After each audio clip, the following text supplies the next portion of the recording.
More signatures in question on petitions in the 2nd Congressional District race. 13 News Now first told you Monday we are examining the legitimacy of signatures on those petitions to get independent candidate Sean Brown on the ballot. Yesterday, a judge appointed a special prosecutor to investigate the issue and to see if criminal charges might be warranted.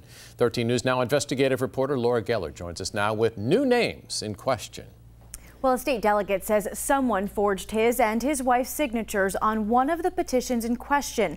Delegate Glenn Davis did actually sign a petition to get Sean Brown on the ballot, but now we've uncovered a second signature on a separate petition from the same day. But this one has some pretty clear errors.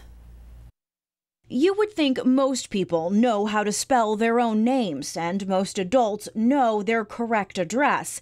But here, the name and supposed signature of Delegate Glenn Davis, who spells his name with 2 N's, is spelled Glen.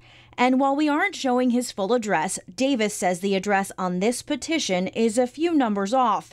It's the same case for the entry below, which is his wife's name, but again, not her signature and the incorrect address.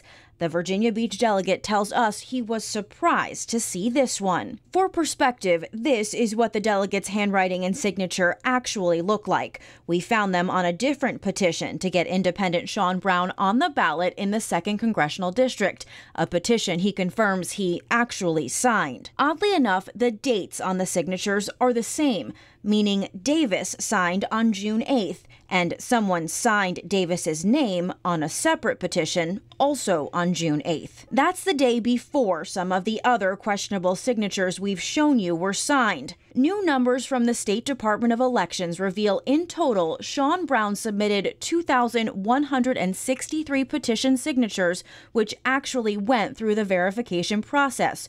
1,030 of those were considered valid. So, more than half of the signatures examined were not approved for a variety of reasons, including being illegible. We don't know yet if any of the questionable signatures we've uncovered were included in those validated by the state.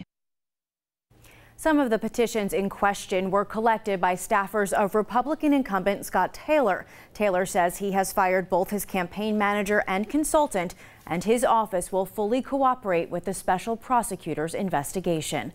Laura Geller, 13 News Now.